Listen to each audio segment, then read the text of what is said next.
Bridal Chamber, July 17th. The days were flying by. I would sit and write another story at my computer, and I would worry about my condition.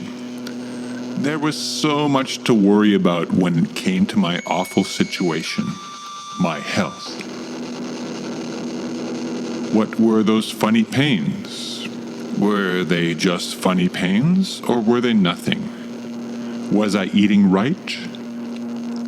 Should I feel as lethargic in the heat as I did? At times, I felt like I was a superb specimen of humanity. At others, I felt like I would never be anything. I suppose I was either manic depressive or just had normal delusions of grandeur combined with a healthy disgust for human weakness and depravity. What was I writing about? Would I be morally responsible for what I was writing? Or was any writing justifiable since it existed in the realm of speculation? Did I endanger my soul and the eternal salvation that had been promised? What were my responsibilities? Was I being poisoned? Was I passing up wonderful opportunities? Was I too ambitious, or did I suffer from lethargy? Why so much gray matter? I paused to contemplate my schedule. I had 4 days off. Large portions of each day were given over to daily rituals, and I worried that I would not be able to do anything productive with the other parts of the day. I wondered about my friends in other parts of the world. Were they well? When I became too contemplative, I always turned to look at my wife. She was sitting in the corner, engaged with her needlework. I thought about how funny our relationship was. We had been together for 5 years, and with our recent isolation, now really only knew a world of each other. I had not met her parents. She was a mystery. This had endeared me to her at first, but it eventually came to disturb me. By the same token, I didn't want her to ever meet my own family. Disturbing thoughts were inherent to that prospect. There were so many times that I evaluated her carefully. I did it, perhaps, almost as often as I evaluated myself. What kind of a person was I? What kind of a person was she? I thought about the many reasons I had wanted to marry her. Her kindness, her strength, but most of all the dispassionate love that she had for me. I was always afraid of hysterical, gregarious people, but was also just nervous enough to feel backed into a corner if I was with a person more nervous than myself. And this is why I needed her specifically. Yet there were other things that bothered me about her. I tried to never think too long about them, though. These ideas were bad for my mind, and I knew that if I ever dwelled too long on them, I would go insane. What had I learned about human nature during my very long life?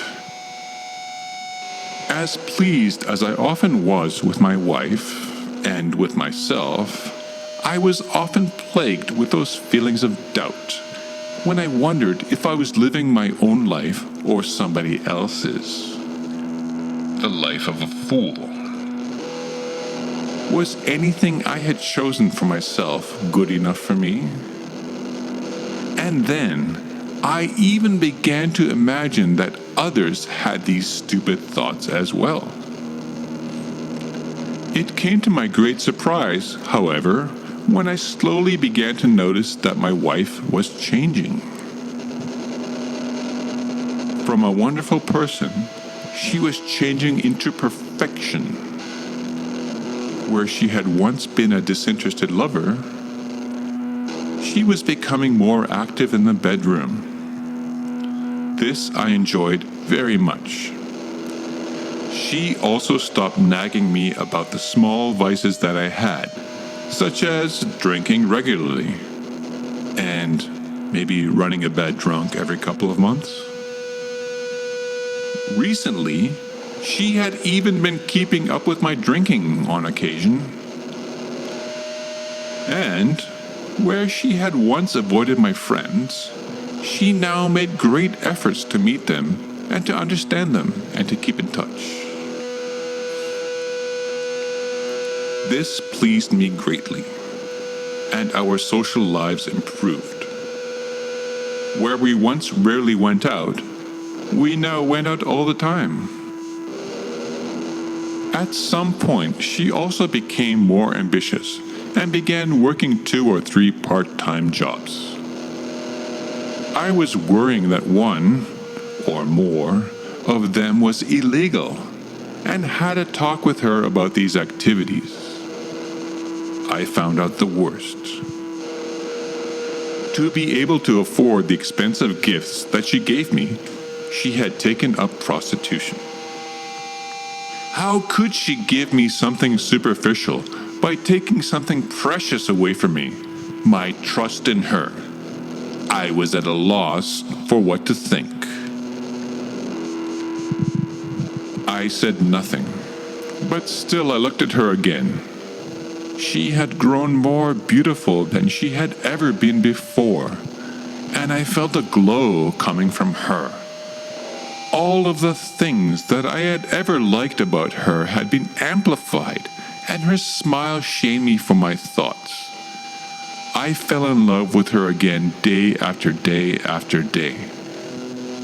She was never moody with me anymore, and she had learned to completely tolerate my vices. We often went out for drives in the country, and she would nibble at my ear when we sat on benches in bamboo forests overlooking tiny shrines, the mosquitoes nipping at her ankles. Then one day, she called me into the study. "What is this?" she asked me. That? Oh, that's just a story I'm writing. "I don't appreciate what you're doing.